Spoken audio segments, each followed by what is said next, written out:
자, 이제 둘째 시간, 이제 파트 2 물권법으로 왔습니다. 자, 오늘은 물권 총론과 강론 중에서 물권 총론을 정리하도록 하겠습니다. 물권 총론. 자, 일단 물권 총론에서 먼저 첫 번째로 나오는 건 물권의 개념이죠. 의. 그리고 물권의 객체. 어디다가 행사를 하는 건지.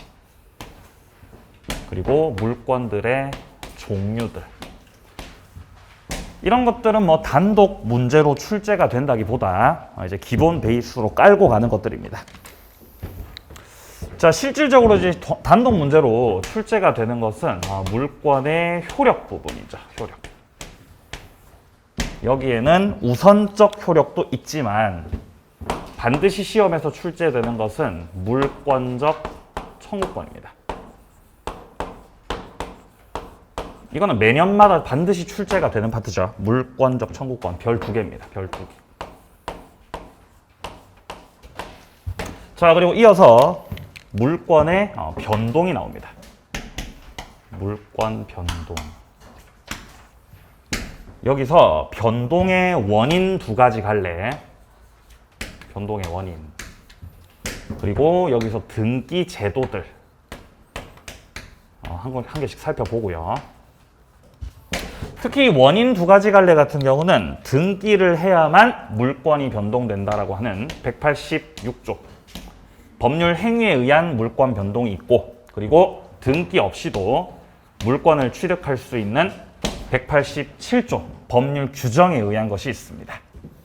그리고 이제 마지막에 나오는 것이 물권의 소멸 되겠습니다. 자, 그럼 순서대로 먼저 물권의 객체, 종류 이런 것들 먼저 책에서 좀 확인을 하죠.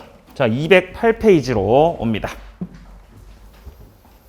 자, 208페이지로 와보시면 물권법 총설에서 먼저 01번 물권의 개념부터, 의부터 지금 설명을 하고 있습니다.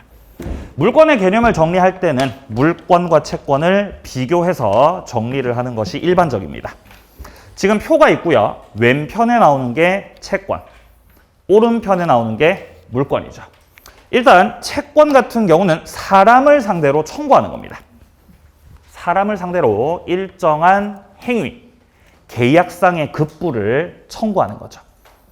자, 따라서 채권 같은 경우는 계약 당사자 간에만 효력이 있죠. 그래서 이걸 상대권이다라고 하는 거죠. 제3자한테는 주장을 못하고 계약 당사자에게만 주장할 수 있다. 공시 필요 없고요. 처분 자유는 없습니다. 처분이 제한됩니다. 그리고 계약 자유가 인정이 되죠. 그래서 계약법 규정들은 대부분 다 임의 규정이라고 했어요. 자, 반면에 물권이라고 하는 것은 객체가 물건이죠. 물건. 물권이라고 하는 것은 물건을 직접 지배함으로써 이익을 얻는 권리입니다. 물건을 지배하는 권리다. 이게 물권이죠. 물권.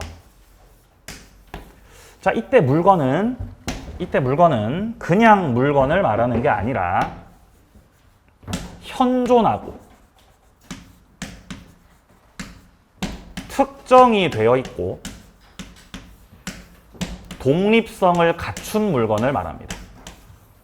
현존성, 특정성, 독립성 다 갖춘 물건들. 그리고 이 물건에는 동산도 있고 부동산도 있는데 우리는 부동산을 정리해야 되죠. 부동산이라고 하는 게 뭐죠? 부동산이 뭐예요? 토지하고 건물. 그렇죠. 맞아요. 토지 및 그 정착물이라고 해서 토지 건물을 생각하시면 됩니다. 설마 모를 리 없겠죠. 그죠? 지금 이제 6개월 됐잖아요. 그래서 부동산은 토지 건물이다. 자, 밑에 물권 개념 확인하세요. 물건에 대한 배타적 지배 관계를 규율하는 게 물권법인데, 자, 이에 반해서 채권은 특정인에 대해서 급부를 청구하는 거다. 내려가죠. 네모 2번 물권 특질. 첫 번째, 배타적 지배다. 물건을 지배하는데 다른 사람하고 같이 지배를 하는 것이 아니라 나만이 지배를 한다 해서 배타적 권리라고 하는 겁니다. 2번으로 넘어갑니다. 절대권이다. 계약 당사자뿐 아니라 누구에게나 다 주장할 수 있기 때문에 이 물권이라고 하는 것은 절대권입니다. 절대권. 자, 그리고 물권은요, 양도의 자유가 있습니다. 양도성이 있죠. 내가 하고 싶은 대로 처분할 수 있고 양도가 가능합니다. 그래서 처분의 자유가 있죠. 처분의 자유가 있다. 그리고 물권은 강력하기 때문에 누구에게나 다 주장이 가능하기 때문에 제멋대로 주장하면 안 되고 법에서 정해진 대로 주장을 해야 하기 때문에 물권법 규정들은 대부분 다 강행 규정으로 이루어져 있습니다. 이에 따라 물권법을 지배하는 원칙은 물권 법정주의죠. 법정주의 원칙에 따라서 강행 규정으로 이루어져 있다. 네, 기본적인 물권의 특질들입니다. 자, 밑으로 내려갑니다. 02번 물권의 객체입니다. 물권의 객체는 당연히 물건이죠. 물건. 자, 근데 물건 중에서도 현존하고 특정하고 독립한 물건이어야 됩니다. 근데 객체가 물건인 건 알겠는데 또 예외적인 게 있죠. 예외적으로는 권리가 객체가 될 수 있죠. 이게 바로 지상권이나 전세권 목적으로 하는 저당권 말하는 거죠. 저당권자가 저당을 잡을 때 토지나 건물을 저당 잡을 수도 있겠지만 지상권이나 전세권과 같은 권리를 저당 잡을 수도 있습니다. 자, 뒤로 넘어가세요. 210페이지. 자, 파란색 2번을 확인합니다. 특정의 물건이어야 된다. 여기서 특정이 된다라는 것은 지금 양괄호 2번을 확인해 보세요. 집합물에는 하나의 물건이 성립할 수가 없지만 집합물을 하나로 특정을 하게 되면은 독립한 물권의 객체가 될 수 있습니다. 그리고 이어지는 파란 색깔 부분에 보면 집합물이라고 해도 하나로 특정이 되고 나면 그 안에 하나의 물권이 성립하게 되고 구성물 변동이 생기더라도 특정성을 잃지 않는다라고 돼 있죠. 예를 들면 재단 같은 게 있어요. 공장재단이다. 예를 들어서 공장재단이 있다. 그러면 공장재단이라고 하면 이 공장 안에 여러 가지 물건들이 많을 거 아니에요. 근데 그거를 각각의 개별적 물건으로 보는 게 아니라 재단으로 묶어서 몇 개의 물건으로 본다는 거예요. 한 개로 할 수 있다는 겁니다. 그래서 공장재단을 담보로 제공해서 여기에 대해서 저당권 설정도 가능하다라는 겁니다.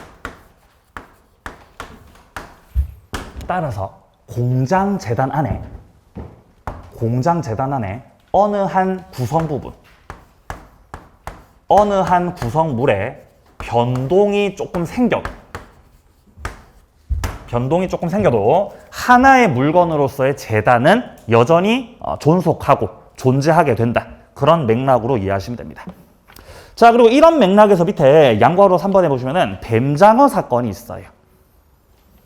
증감 변동하는 양어장 안에 있는 뱀장어 수량 100만 마리를 담보로 해서 5억을 빌렸을 때 양도 담보 설정은 유효한가? 이게 문제가 됐던 적이 있습니다. 양어장이 있다는 거죠. 양어장. 그러면 양어장이 있고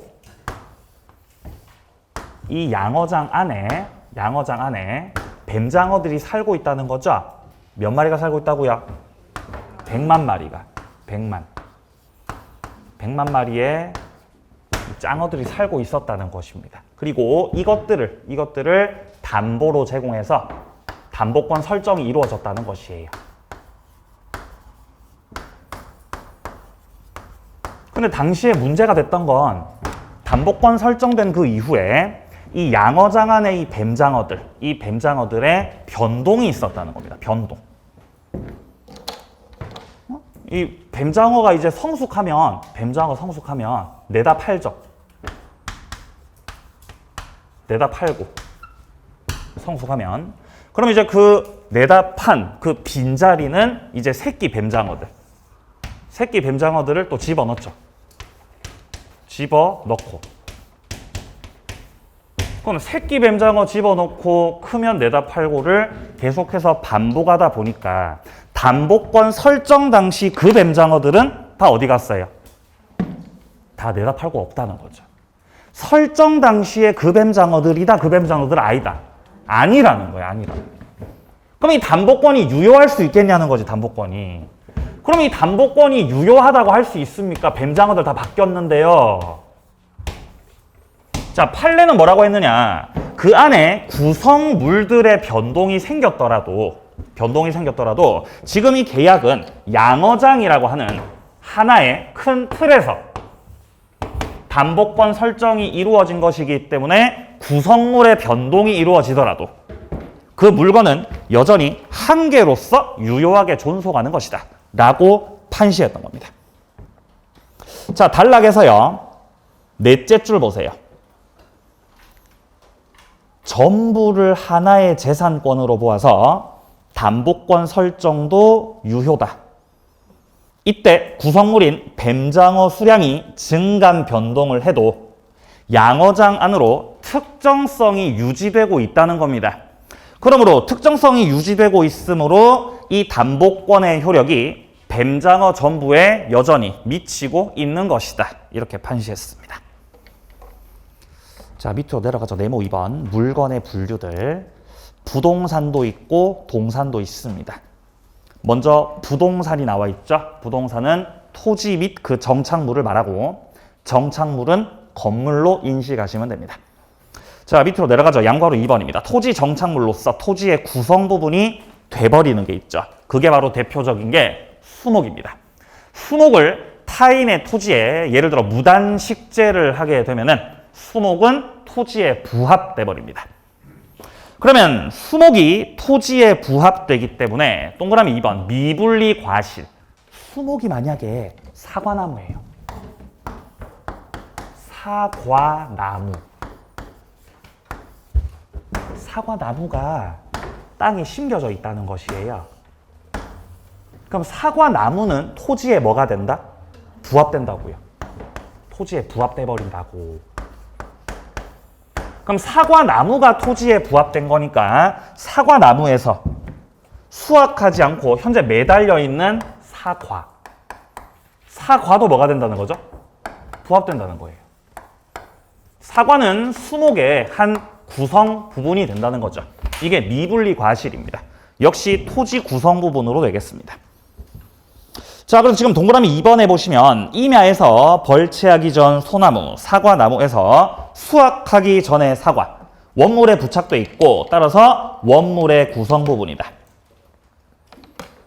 자, 근데 밑에 줄 파란 색깔 부분이요. 이 미분리 과실도 명인 방법을 갖추게 되면요. 뭐를 갖추게 되면? 명인 방법 갖추면. 그러면 독립한 물건이 될 수 있습니다. 명인 방법 갖추면. 자, 그리고 양괄호 3번으로 내려오세요. 토지 정착물로서 토지와 별개의 물건인 것들. 첫 번째, 건물. 두 번째, 농작물. 그리고 3번하고 4번은 명인 방법을 갖췄거나 임목법에 따라 등기된 수목들이죠. 이런 것들은 토지에 부합이 돼, 부합이 안 돼? 부합이 안 됩니다. 독립한 물건으로 존재하게 되겠습니다. 이때 3번하고 4번에 수목 같은 경우는 명인 방법을 갖추던지 임목 등기를 해야 되죠. 근데 동그라미 2번에 나오는 농작물 같은 경우는요. 명인 방법 갖출 필요가 없죠. 농작물은 성숙하면.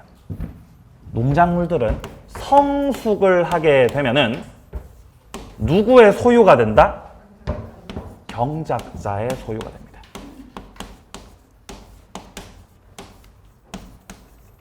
그러니까 명인 방법을 갖춰야 돼, 갖추지 않아도 돼. 안 와도 됩니다. 농작물은. 자, 내려가죠. 파란색 2번입니다. 주물과 종물이 나오고 있죠. 일단 종물이라고 하는 것은 주물을 따라 댕기는 걸 말합니다. 단락 둘째 줄에 보시면은 예라고 돼 있죠. 주유소의 주유기. 주유소가 주물이라고 한다면은 거기 딸려 있는 주유기, 얘가 종물이라는 겁니다. 횟집이 주물이라고 한다면은 그 횟집에 있는 수족관이 종물이 되는 겁니다. 여기서 밑에 양괄호 3번이요. 종물 효과. 종물은 주물, 처분에 따른다라고 하죠. 그러니까 주유소를 처분하면 뭐도 같이 처분이 돼? 주유기도 처분이 된다는 거죠. 그럼 횟집을 처분하면 역시 뭐도 처분이 돼? 예, 수족관도 처분이 돼버린다는 겁니다. D페이지 넘어갑니다. 근데 종물은 권리종물이론이라는 게 있습니다. 권리종물이론. 이 동그라미 2번에서 말하는 것들은 토지 사용권들을 말합니다. 자, 여기서 말하는 권리종물이론은 토지 사용권들을 말하는 겁니다. 자, 토지 사용권이라고 하면 대표적으로 지상권이 있습니다. 아니면 임차권일 수도 있고, 그리고 토지 전세권일 수도 있겠습니다. 이것들을 다 가리켜서 다 묶어서 뭐라고 하냐면은 이것들을 종된 권리라고 해요. 종된 권리.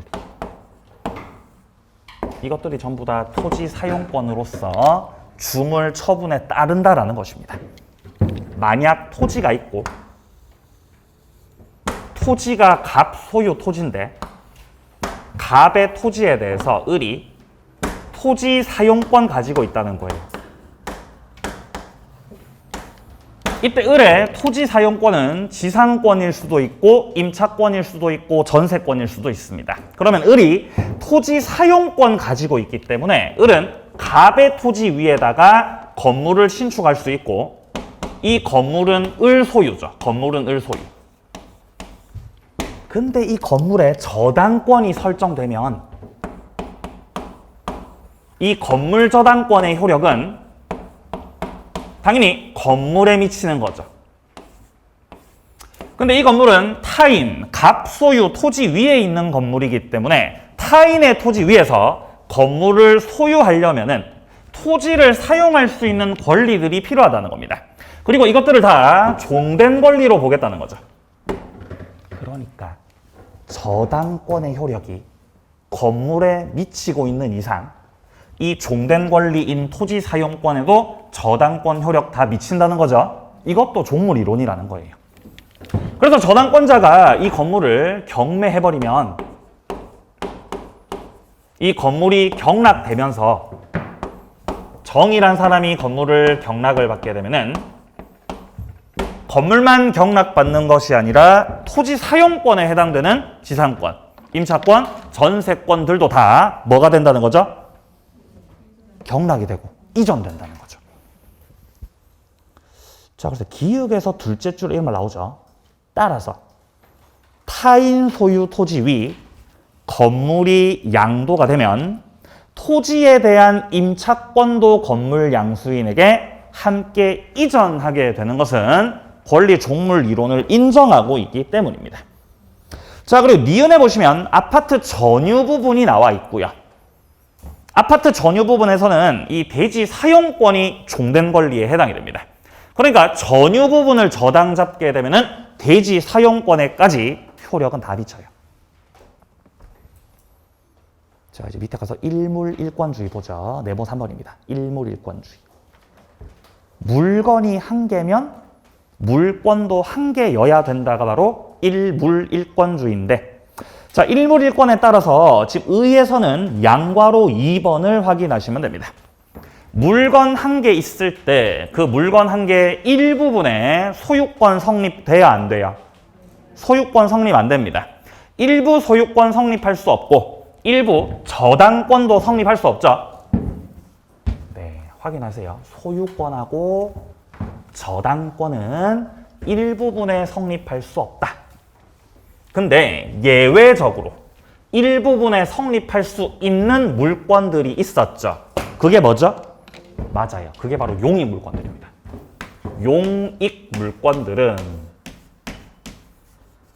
하나의 물건 일부분에도 일부에 성립할 수 있는 것들, 없는 것들. 있는 것들이죠. 지상권, 지역권, 전세권은 목적물 일부분에 성립할 수 있습니다. 자, 그게 지금 오른쪽 페이지 2번에 나와 있습니다. 일물일권주의 예외라고 해서 양괄호 2번이요. 용익물권은 분필 절차를 거치지 않아도 한필 토지 일부 위에 성립할 수 있다. 자, 객체였습니다. 자, 이제 내려가서 종류들 보겠습니다. 물권의 종류는 물권 법정주의에서 딱 정해놓고 있습니다. 185조에 나오듯이 물권은 법률이나 관습법에 의하는 외에는 임의로 창설하지 못한다 그러죠. 그러니까 물권을 창설하고 싶으면 법률 가지고 창설하시든지 아니면 뭐 가지고 창설하시든지 관습법 가지고 창설하시든지. 여기서 말하는 법률이라고 하는 것은 우리가 지금 학습하고 있는 민법, 법률이죠. 자, 근데 우리 시험 범위가 민법만 있는 건 아니죠. 특별법도 있거든요. 특별법은 여러 가지가 많이 있겠습니다만 가등기 담보 등에 관한 법률에서 가등기 담보권 그리고 양도담보권이라고 하는 두 가지가 있었고요. 그리고 민법상 인정받는 물권은 총 8가지 물권들이 있죠. 그리고 관습법에서 인정되는 물권은 우리 시험 범위에서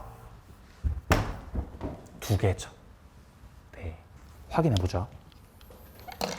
자, 먼저 민법에서 규정하고 있는 물권들은 214페이지 밑에 쪽에 나오고 있습니다. 물권의 종류.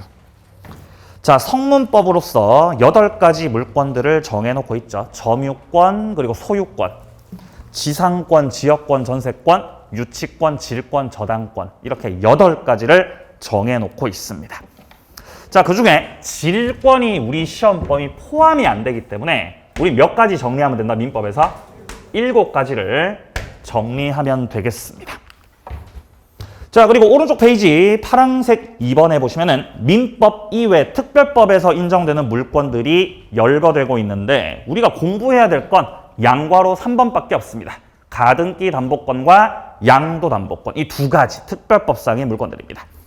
자, 그리고 밑에 파란색 3번에 보시면 관습법상 물권들 나와 있죠. 이것도 우리 시험 범위에서는 2개예요. 분묘기지권하고 관습법상의 법정지상권들입니다. 이렇게 해서 우리가 물권법 파트, 물권 강론에서 정리할 총 물권들은 몇 가지다? 11가지다. 그죠? 11개. 많죠, 그죠? 많죠. 그러니까 물권법에서 많이 나오는 겁니다.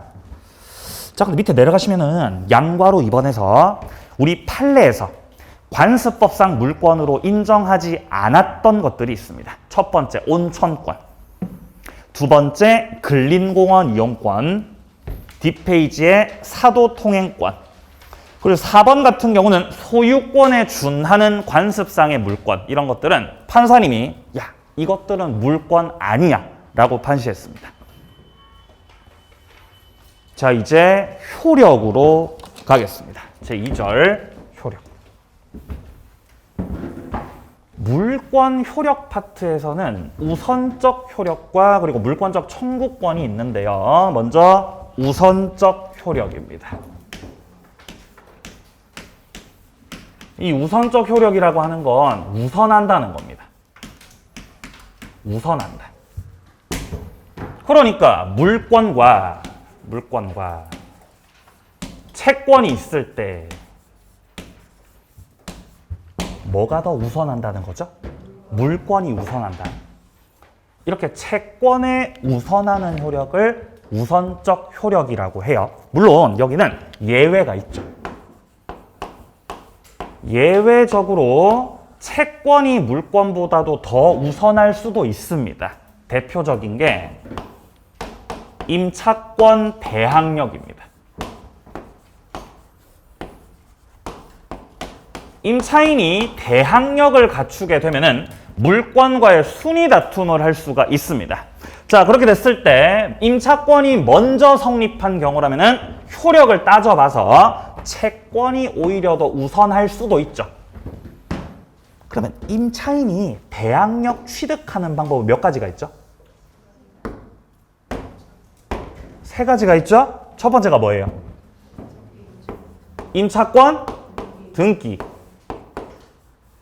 그죠? 임차권 등기. 두 번째가 뭐예요? 인도 주민등록. 그죠? 이거 세 번째인데요. 인도 주민등록. 상가는 사업자 등록이죠. 두 번째는 뭐예요? 토지 임차인이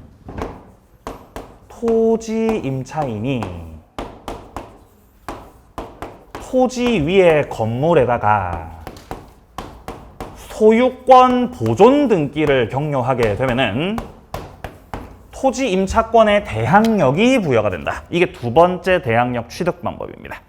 이 세 가지 중에서 어떠한 방식이든 그 방식을 갖추게 되면은 대항력 취득을 통해서 물권보다도 채권이 더 우선할 수 있겠습니다. 자, 다음 그러면 제한 물권끼리 충돌하면 어떻게 되느냐? 제한 물권과 제한 물권이 충돌했다. 이 경우는 뭐가 우선하죠? 먼저 성립한 거.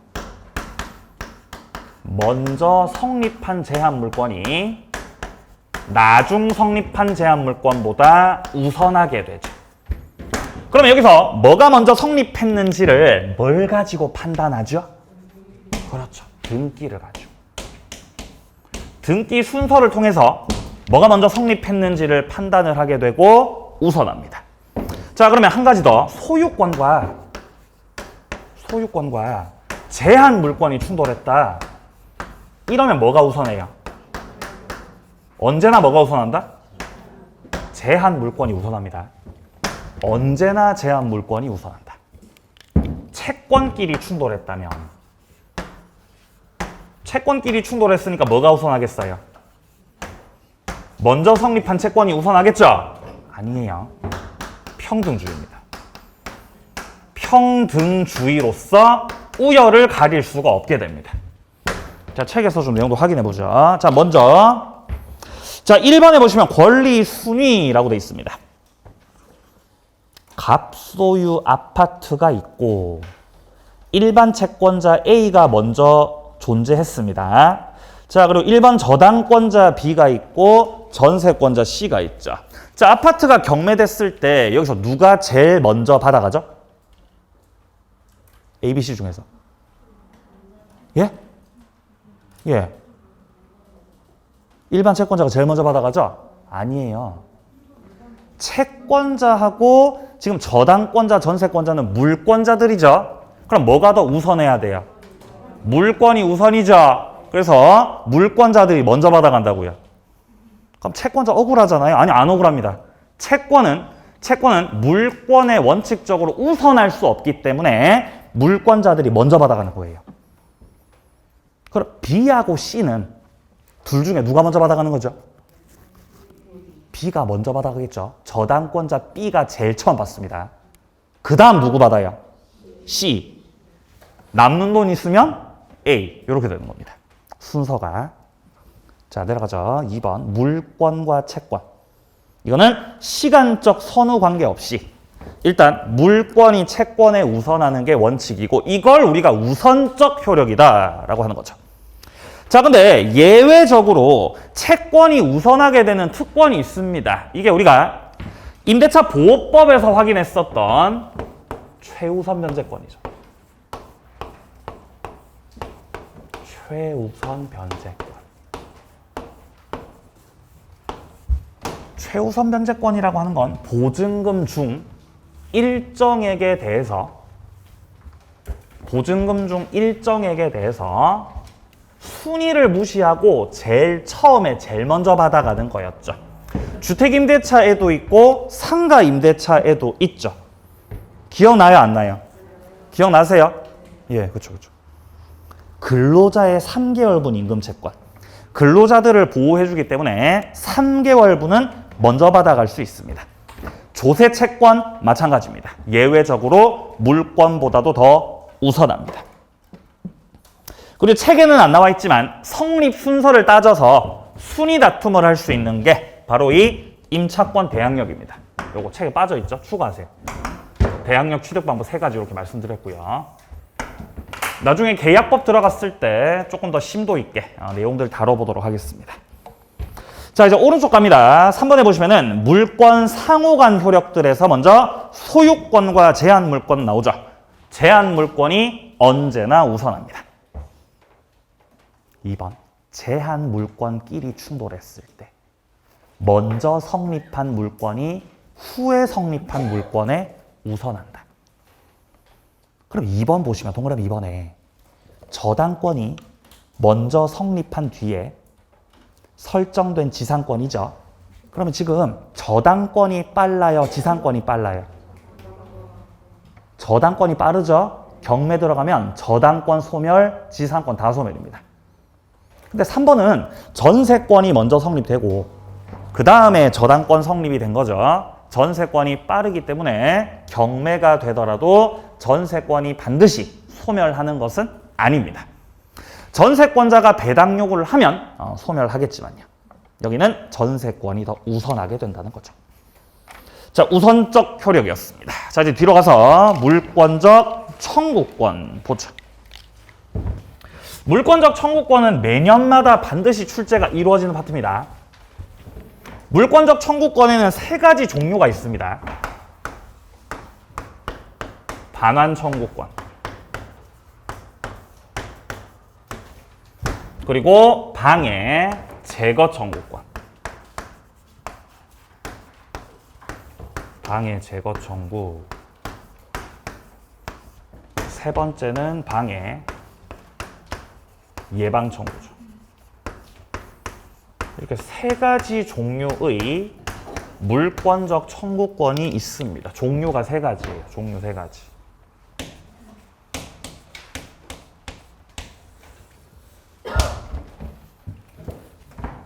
이 3가지 물권적 청구권들을 규정하고 있습니다.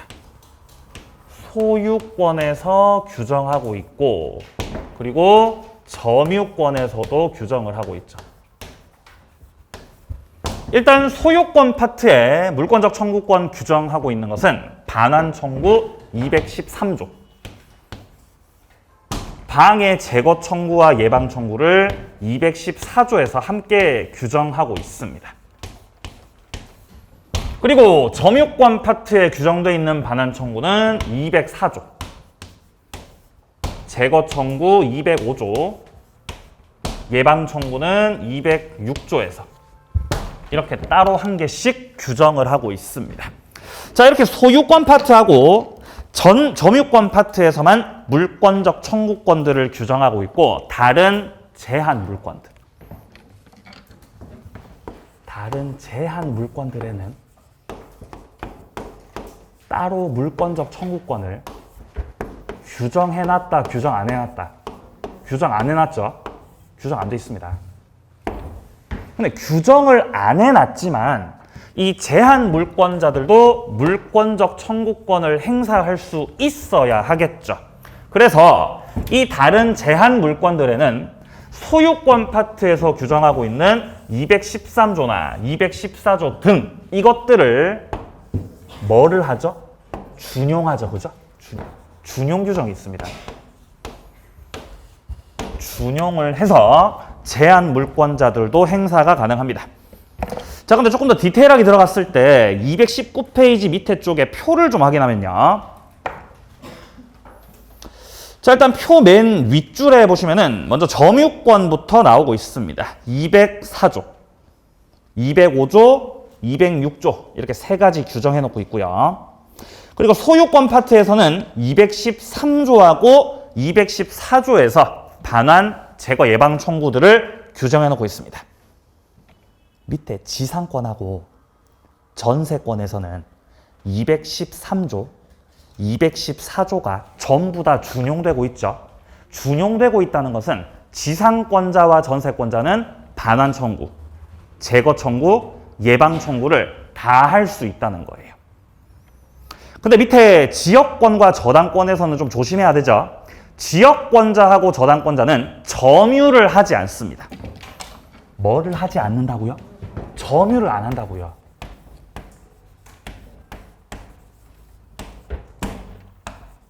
지역권자 그리고 저당권자는 목적물에 대해서 점유를 하지 않는 자들이다.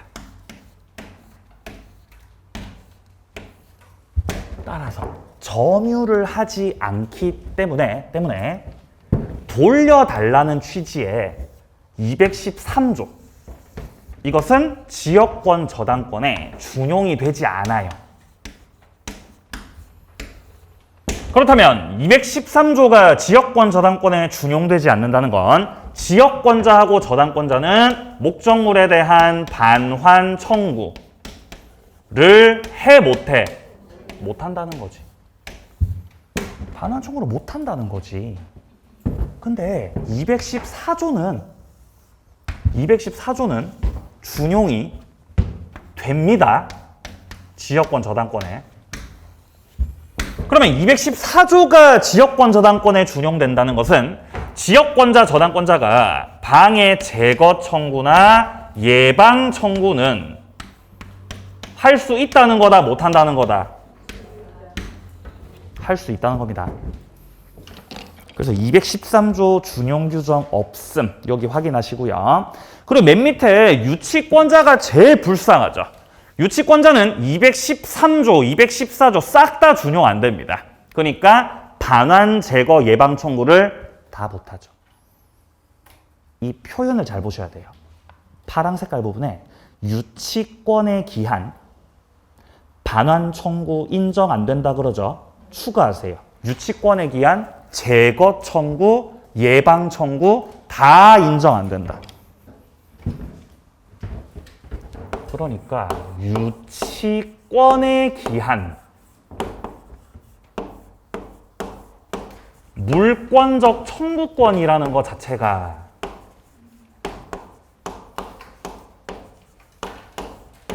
이거 되는 거다 안 되는 거다 이거. 이게 안 된다는 거야. 안 된다. 아예 물권적 청구권 자체를 행사할 수 없다는 것이에요. 유치권 가지고는. 왜냐하면 둘 다 준용 안 되거든. 213조도 준용 안 되고 214조도 준용이 안 되기 때문이죠.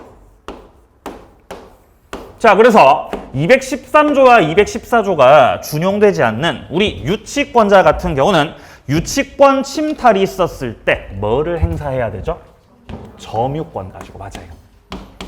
점유권에 기한 물권적 청구권을 행사해야 할 것입니다. 왜냐하면 유치권자는 목적물에 대한 점유권은 가지고 있거든요. 그러니까 204조부터 206조까지를 가지고 와서 물권적 청구권을 행사하셔야 되겠습니다. 자, 종류들이었습니다. 자, 그리고 이제 뒤로 갑니다. 220페이지 책에 나오는 거 한 번 더 확인하죠. 자, 먼저 220페이지 맨 위쪽에 동그라미 2번에 보시면은 저당권, 지역권은 213조를 준용하지 않기 때문에 반환 청구를 할 수 없다. 그리고 동그라미 3번입니다. 유치권에는 준용이 없다.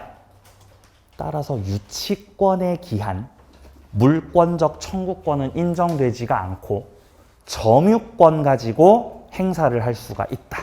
확인하시고요. 자, 이제 본격적인 물권적 청구권의 특성들은 조금 쉬었다가 이어서 보도록 하겠습니다.